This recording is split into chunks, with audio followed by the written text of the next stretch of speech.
Hello everyone, welcome back to my channel. स्वागत है आप सभी का अन्नू कुलदीप ब्लॉग्स में।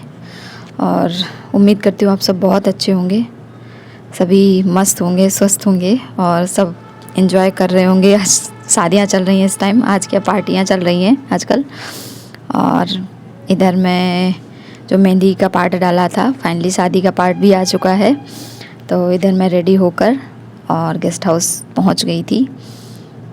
मैं ही लग रहा था सबसे पहले पहुंची है, बट ऐसा कुछ नहीं था। पहले भी काफ़ी लोग पहुंच चुके थे घर वाले, क्योंकि मैं तो डायरेक्ट पार्लर आके और फिर गेस्ट हाउस आ गई थी। और काफ़ी अच्छा गेस्ट हाउस था। जो मेरा रिव्यू अगर कोई मांगे तो उस हिसाब से अच्छा था। स्पेस भी काफ़ी अच्छा था। और ये जहाँ पर भी ये जयमाला वगैरह पड़नी थी तो वो पूरा हॉल था, मतलब बंद था पूरा हॉल। तो ये सही चीज़ रहती है। खुले में होता है तो ठंड बहुत ज़्यादा लगती है। और इधर फिर हम सब अपने अपने रूम में जाके बैठे और यहाँ सबकी गॉसिप वगैरह चल रही थी, बातें चल रही थी। सब रेडी होके आए थे। मैं भी पूछ रही थी कैसा है मेरा लुक। ये बुआ जी, मतलब जो ननद है जिसकी शादी थी उनकी बुआ जी हैं, तो मेरी भी बुआ जी हुई। और ये मेरी ननद बैठी हुई है और ये मेरी चाची सास हैं। सबका इंट्रो भी दूंगी मैं यहाँ पे। और मुझे ऐसा लगता है कि आप सब मेरे ब्लॉग एंजॉय करते हैं। और प्लीज़ आप लोग अभी और भी सपोर्ट कीजिए, क्योंकि ब्लॉग में इतने अच्छे कुछ खास व्यूज़ नहीं आते हैं जिस हिसाब से आने चाहिए, जिस हिसाब से मेरी वाईटी की फैमिली है। और इधर मैं रेडी होके सबसे पहले आ गई थी। मुझे लग रहा था मैं ही ब्राइडल हूँ। इस तरह तैयार होके आई थी। मैं क्या ही करूँ। मैंने इनसे बोला कुछ जगह मुझे मेकअप करा लेने दो। खुद बोलते हैं कि नहीं, खुद से क्या करो मेकअप। मैंने कहा नहीं, मुझे तो पार्लर से ही मेकअप कराना है। क्या ही मिलता है। इधर सब खाना खाने में लगे थे, क्योंकि भाई सुबह के खाए हुए थे ना, तो पेट बिल्कुल खाली हो गया था। पेट पूजा करनी थी पहले, तो हम सब ने खाना खाना शुरू किया। बिल्कुल जुट गए खाने में, आके टूट पड़े। सब अपना अपना मुंह छिपा रहे थे कि मेरा मत कैप्चर करो भाई, हम खाना खा रहे हैं। मैंने कहा मेरा कैप्चर करो भाई, मुझे तो दिखाना है कि मैं खाना खा रही हूँ। और इधर सब भाई लोग भी घूम रहे थे, भाई सिस्टर के। और ये आ गई ब्राइडल हमारी, बहुत प्यारी लग रही थी। और ये मेरी भांजी और मेरी बेटी दोनों घूम रही। यहाँ सब एक दूसरे से जो भी मिल रहे थे। दीदी लोग बाद में आई थी, क्योंकि वो डायरेक्ट आई थी उसी दिन, शादी वाले दिन डायरेक्ट गेस्ट हाउस आई थी। और इधर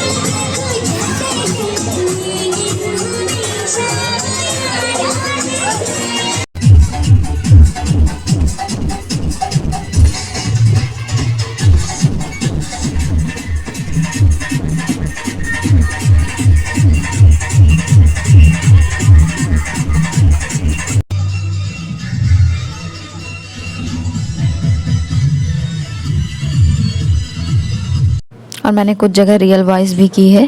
और बारात भी आ चुकी थी, द्वार चार भी हो चुका था। अब आ गई थी जयमाले की बारी, जो कि जयमाले की तैयारी हो गई थी। और जयमाला बहुत ज़्यादा लेट हो गया था, मतलब बहुत ही ज़्यादा। क्योंकि जो माला होती, जयमाला होती है, वो लड़के वाले लेके नहीं आए थे। बोले हमारी तरफ नहीं लाया जाता है। ये सब हर शादी की चोचले हैं, कोई नई बात नहीं है।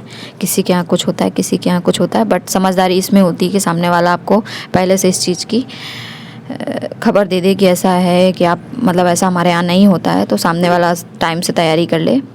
तो इधर जयमाले की तैयारी हो गई थी और हमारी ननद जी जा रही थी जयमाला डालने। और काफ़ी प्यारी लग रही थी, इसलिए मैंने वहाँ पे आप लोगों को बस थोड़ी सी झलक दिखाई, इसलिए कि बाद में आप लोग देखो। वो एक अलग इंटरेस्ट रहता है ना देखने का। काफ़ी प्यारी लग रही थी।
और यहाँ जयमाला हो चुकी थी, आशीर्वाद वाला भी जो भी होता है वो भी सब कुछ हो चुका था। इसके बाद हमारे यहाँ चढ़ाव होता है, जो भी ब्राइडल का सामान आता है, ज्वेलरी, कपड़े जो भी आते हैं, सारा चीज़ें जो चढ़ा होता है हमारे यहाँ, वो सारा कुछ हो रहा था। मैंने सारा मतलब कैप्चर किया है, जो भी मैं कैप्चर कर पाई हूँ, जबकि मेरा फ़ोन डेड था तो मैंने अपने देवर के फ़ोन से किया, और जब मेरा फ़ोन चार्ज हुआ तो मैंने अपने फ़ोन से किया, क्योंकि मेरा मतलब है कि अगर मैं ब्लॉग बना रही हूँ, तो अगर मैं शादी का ब्लॉग दिखा रही हूँ तो ऑल ओवर सब दिखाऊँ आप लोगों को।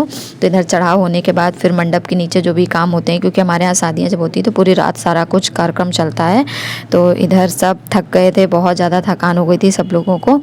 तो कुछ सो रहे थे, देखो कुछ पड़े हैं, कुछ ओढ़ के बैठे हैं, कुछ मतलब कुछ रूमों में लेटे हैं, कुछ एंजॉय करना चाह रहे थे शादी। और सुबह टाइम का टाइम था तो बहुत ठंड भी थी, तो इधर सबके वीडियो बन रहे थे, कौन सो रहा है कौन क्या कर रहा है। ये देखो मैं सो रही थी, मेरा वीडियो बन रहा था, मैं सो रही हूँ और मेरा वीडियो बन रहा था, क्योंकि इन्होंने वीडियो शूट किया था यहाँ पे। और इसके बाद जो सुबह वाला काम होता है, तो इधर दूल्हे को मंडप में लेके आया जा रहा था, जो भी रस्म होती होगी वही रस्म हो रही है। ये हमारे बुआ फूफा हैं जिनकी बेटी की शादी है। और तो इधर मंडप के नीचे ये पैर पूजी होती है, पैर पूजा जाता है, बेटी के हाथ पीले होते हैं, यहाँ से लड़की पराई हो जाती है हर माँ बाप के लिए। तो मतलब लड़के के हाथ में लड़की का हाथ दिया जाता है। और यहाँ फिर इसके बाद जो भी पैर पूजने वाली रस्में होती हैं, सारा कुछ शुरू हो जाता है, तो आप लोग एंजॉय कीजिए।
और यहाँ पे ये जो किन्नर लोग आए थे, ये हर शादियों में शायद आते हैं, क्योंकि मेरी भी शादी में आए थे। ये हर जगह आते हैं आशीर्वाद देने अपना, और अच्छा भी होता है, इनका आशीर्वाद बहुत ज़रूरी भी होता है एक नए कपल के लिए।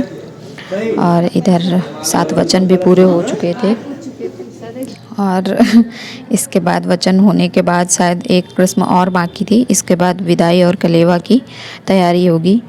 कलेवा तो ठीक है, लेकिन जो विदाई वाली रस्म होती है वो मुझे बिल्कुल नहीं अच्छी लगती है, बहुत तकलीफ़ देने वाली रस्म होती है, और ये हर लड़की के लिए बहुत कष्ट देता है। वो अपनी वीडियो कैसेट जब जब देखती होगी तब तब उसके आंसू आते होंगे। ये ऐसा मुझे लगता है, क्योंकि मेरे साथ हमेशा ऐसे ही होता है। क्योंकि जहाँ अपना बचपन होता है, जहाँ हम पले बड़े होते हैं, जहाँ हमारे माँ बाप ने हमको बचपन से सब कुछ किया होता है, उनको छोड़कर एक पराए घर में जाना इतना आसान नहीं होता है।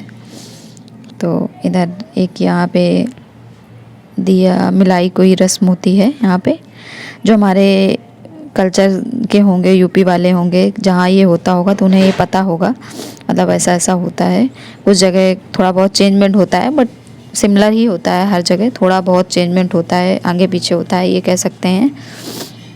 और इसके बाद मैंने ये सारा कुछ हो गया। इसके बाद कलेवे की तैयारी शुरू हो चुकी थी, और इधर मैं अपनी ननद रानी को रेडी कर रही थी, उसका सारा सामान पैक हो रहा था। मतलब आज से वो पराई हो गई, जब भी अपने मायके आएगी तो उसको टेंशन उस घर की होगी, ना कि इस घर की टेंशन होगी, और अपना बैग लेके आएगी एक मेहमानों की तरह। तो इधर मैंने उसको रेडी कर दिया, बताइएगा ज़रूर कैसी लग रही है वो। और इधर यहाँ कलेवे की तैयारी हो चुकी थी, और आप लोग प्लीज़ कमेंट करके ज़रूर बताइएगा कि मेरा लुक कैसा लगा, मैं कैसी लग रही थी। मॉर्निंग में तो मैं बिल्कुल भी रेडी नहीं हुई थी, बस मैंने जैसे तैसे कपड़े चेंज कर लिए थे क्योंकि हिम्मत नहीं थी। ऑलरेडी मैं जिस दिन से आई हूँ असम से, उस दिन से कंटिन्यू सफ़र ही मेरे साथ चल रहा था। मैं 2 को पहुँची थी, 2 के बाद 3 को हरदोई गई, इसके बाद बुआ के यहाँ शादी में आई। मतलब आना जाना इतना ज़्यादा थकान हो चुकी थी। और इधर मैंने दूल्हे राजा को रिंग पहनाई और मीठा खिलाया उनको। इसके बाद मैं चलते बनी बस यही रोल था यहाँ कलेवा में मेरा।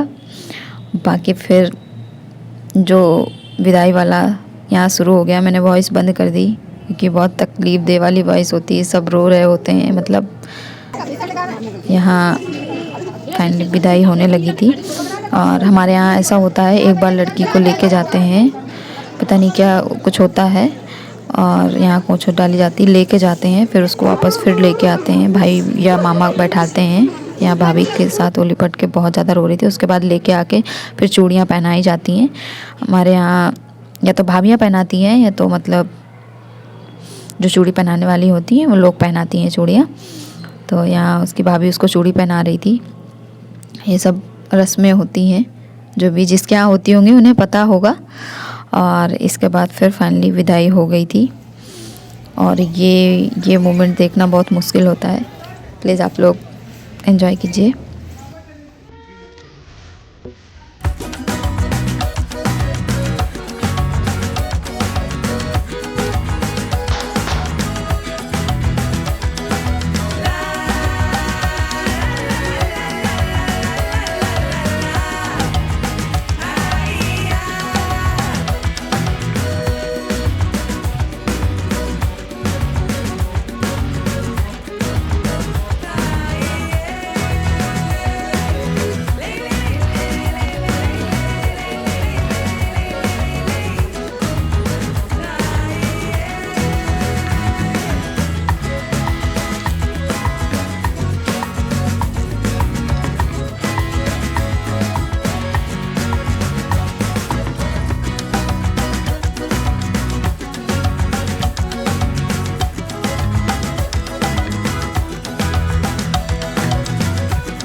और विदाई होने के बाद तुरंत ही हम लोग भी गेस्ट हाउस से निकलने लगे क्योंकि हस्बैंड को दूसरे दिन निकलना था और दोपहर हो चुकी थी, 1 डेढ़ बज चुका था।